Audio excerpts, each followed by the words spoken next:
ഇന്ന് തന്നെ ഡൗൺലോഡ് ചെയ്യൂ. കാണൂ നിങ്ങളുടെ favourite shows. Naveen, what is this? What happen to ഗാദ? ഞങ്ങളുടെ കൂട്ടത്തിൽ ഏറ്റവും എക്സ്പ്ലോസീവ് ആയ ആളായിരുന്നു ഗാദ. എത്ര പെട്ടെന്നാ ഇവൾ ഇങ്ങനെ മാറ്റിയെടുത്തേ? ഞാനങ്ങനെ മാറിയതൊന്നുമല്ല. ഇതിപ്പോ ക്ഷേത്രത്തിൽ നിന്ന് ഇറങ്ങിയതുകൊണ്ടാ. എടി, അവള് പറഞ്ഞത് കേട്ടോ, ക്ഷേത്രത്തിൽ നിന്ന് ഇറങ്ങിയ വ്യത്യാസമാണെന്ന്. അപ്പൊ ഇവള് ആരായി? വിശ്വാസങ്ങളൊക്കെ സംരക്ഷിക്കുന്ന തറവാട്ടമ്മ. നവീൻ, ഞങ്ങൾ ക്യാമ്പസിൽ ഒന്നിച്ചായിരുന്നപ്പോഴേ ഈ അമ്പലവാസികളായിട്ടുള്ള പെൺകുട്ടികൾ വരും. അവർ ഏറ്റവും കൂടുതൽ റാഗ് ചെയ്തത് ഗാഥയാ, അറിയോ? ഓരോ അവസരങ്ങൾ വരുമ്പോ നിങ്ങളും ഇതുപോലെ മാറിക്കോളും. ഓക്കെ, പരാതികളൊക്കെ അവിടെ നിൽക്കട്ടെ. എന്താ നിങ്ങളുടെ പ്രോഗ്രാം? പ്രോഗ്രാം എന്താണെന്ന് ചോദിച്ചാ ഒരു കാര്യം ചെയ്യ്, ഇന്നത്തെ പ്രോഗ്രാം നമുക്ക് കളറിക്കലാക്കാം എന്റെ തറവാട്ടില്. കൂട്ടുകാരികൾക്ക് ആവശ്യം പോലെ സംസാരിക്കുകയും ചെയ്യാലോ. ഉയ്യോ, എന്റെ പൊന്നു സാറേ, അത് വേണോ? ആ, തറവാട്ടിനൊരു വലിയ പൂജ നടക്കുമല്ലേ? ഇതുങ്ങളെല്ലാം കൂടെ അവിടെ വന്ന് കയറിയാലുണ്ടല്ലോ. Who is this? ഇത് മാണിക്കുഞ്ഞ, നവീന്റെ കൂടെ ജോലി ചെയ്യുന്ന ഒരാളാ. ഒരു വിദൂഷകനാണെന്ന് തോന്നി. സോറി നവീൻ, ആക്ച്വലി ഇന്ന് ഞങ്ങൾ കുറച്ച് തിരക്കില്ല. ഗാഥ, നിനക്ക് ഓർമ്മയില്ലേ നമ്മുടെ ഒരു ജൂനിയർ ജിസിമ? ഇന്ന് അവളുടെ കല്യാണ നിശ്ചയം. ഞങ്ങൾ അങ്ങോട്ട് പോയിക്കൊണ്ടിരിക്കുക.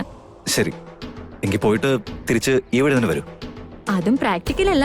Anyway, we give you a big surprise. അധികം വൈകാതെ ഒരു ദിവസം ഞങ്ങൾ 4-5 പേര് അവിടെ വന്നിറങ്ങും. പിന്നെ കളരിക്കൽ തറവാട് നേരെ ഒന്ന് തിരിച്ചു മറിച്ചു വെക്കും.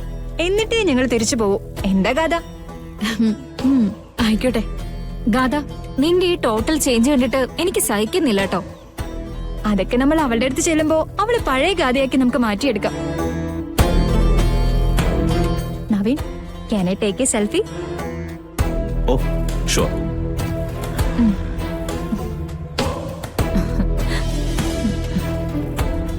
സ്മൈൽ. ദേ നവീൻ, ഞങ്ങൾക്കിപ്പോ മൂവ് ചെയ്തേ പറ്റൂ. അവിടെ ടൈമിന് എത്തണം. അപ്പോ ഗാഥ പറഞ്ഞതുപോലെ. ഗാഥ, ഫോട്ടോസ് ഒക്കെ നിന്റെ വാട്സാപ്പിലേക്ക് ഇട്ടേക്കാം കേട്ടോ. Okay okay, bye. ശരി, ബൈ.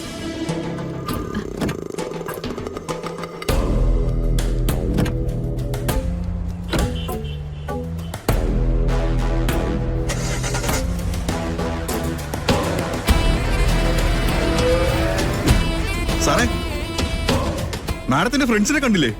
അവരൊക്കെ ഞെട്ടിയിരിക്കുവാ. ഗാഥ,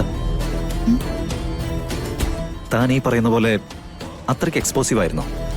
അല്ല, എന്റെ മുന്നിൽ നിൽക്കുന്ന തന്നെ കാണുമ്പോ അങ്ങനെ വിശ്വസിക്കാനേ പറ്റുന്നില്ല.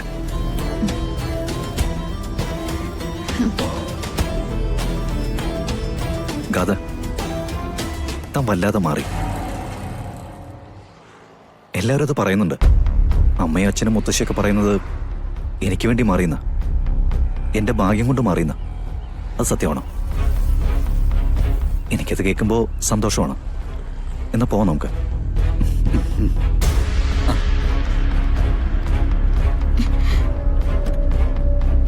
കൃഷ്ണ